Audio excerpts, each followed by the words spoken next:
Hey guys, share ko lang dito yung pinaka-profits result natin within today guys, no. Ayan, today's PNL. Meron din tayo dito mga trades. Bigyan natin dito ng ideas. And dito sa ating Telegram group, merong mga nagkaroon ng ideas dito as well as mga discussions, no. So, pag-uusapan natin yan dito sa video natin today. Meron din tayo ditong ginawang video kahit cellphone ang gamit natin is that you can get some ideas. So, end part ng video, share ko na lang yun sa inyo kaya tapusin nyo tong video na ito guys, no? Pero bago tayo dito magsimula, kung hindi nyo pa na-like itong video na ito, please like this video first, subscribe nyo yung YouTube channel natin, turn on the bell icon para ma-notify kayo dito sa mga updates natin na ginagawa sa ating YouTube channel guys. So 2 weeks ago, I gave some ideas, updates dito sa ating YouTube channel. Ayan, so itong Bitcoin price analysis, Black Monday, DCA day, no? So ito. And right now, BTC price action is hitting yung 93k territory, no? Meron tayong mga trades dito. Position history, bigyan din natin ng recap yung other trades natin. Like for example, itong kay Popcat, nakapag-take profit na tayo dito. Right now, we have profits dito na almost 40k guys, no? So gumagalaw ito kasi ito ay may open positions. So from 28k to 104, 105k PHP guys, no? Ayan. So ngayon, isa sa mga lessons siguro dito, learnings is that yung patience, no? And as mentioned 2 weeks ago, I give some perspective, and right now BTC or crypto market is on its momentum. Nagkaroon ng pagtaas ng presyo, no? Isa sa mga strategy natin dito, yung patience, tapos experience is very important guys. I keep mentioning this one. And other factors pa dito guys is that yung knowledge mo sa space na ito. So, punta tayo dito sa, for example, meron tayo dito mga trades, no? Ayan. Papakita din natin dito yung pinaka-losses natin. Ayan, I got stop out. And meron pa tayo ditong negative, ito 74 USDT.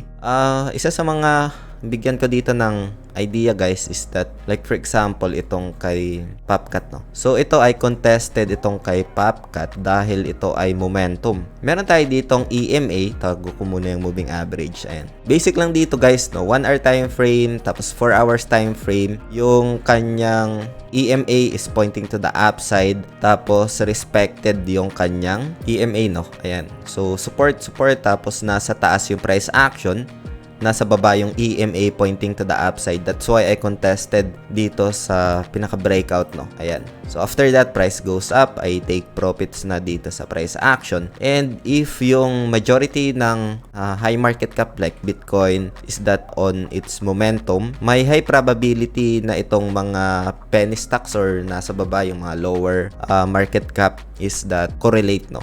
Magko-continue din yung price action. Meron tayong mga discussions dyan, like for example, itong kay GOAT, we just give some ideas.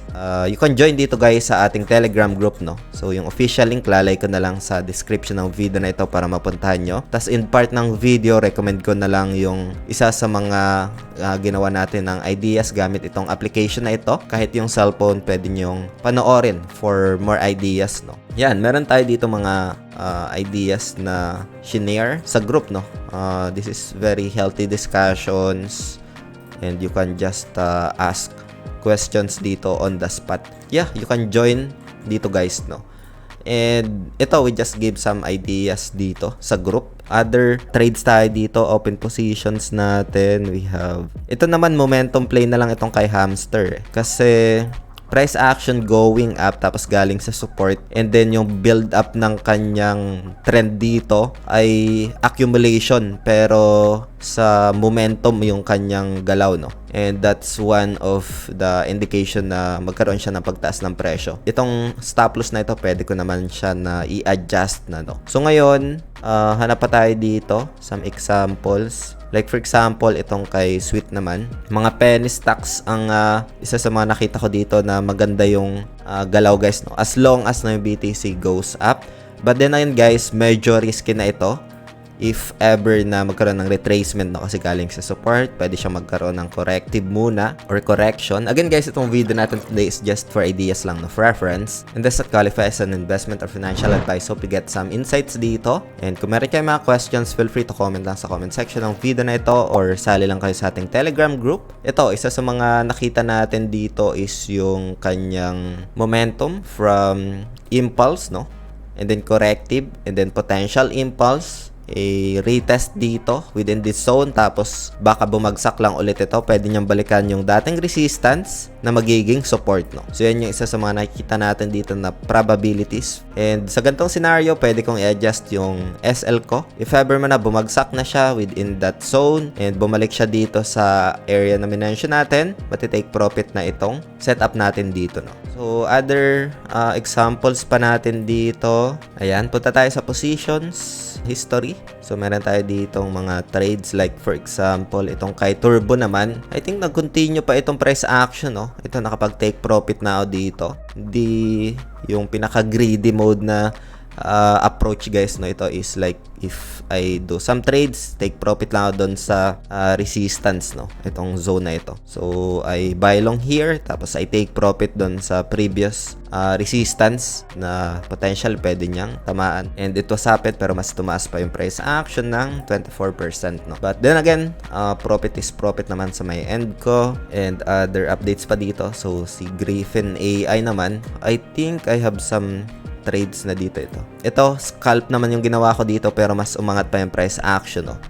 So nagkaroon pa siya ng pagtaas ng presyo, ilang percent, from almost 70%, no. So sa mga ganito guys, if galing accumulation, ayan, if galing siya dito tapos breakout, high probability ng continuation din sa upside, no. Itong gantong scenario guys sa crypto, hindi na ito bago on my end guys, no. Kaya please be careful, kasi if ever na masyado kayong ma-overtrade dito, mauubos lang din yung asset nyo. If ever na i-chase nyo pa itong price action, kasi potentially pwede pa itong magkaroon ng pagbagsak ng presyo, and yung instead na profits ninyo ay malulos pa guys. So sa mga gantong scenario, pababayaan ko na lang ito, and I look for other coin na still on its accumulation, and just to contest guys, no. So ganito yung structure niya, and like for example, meron din tayo ditong mga negative. Bigyan ko na lang din kayo ng idea.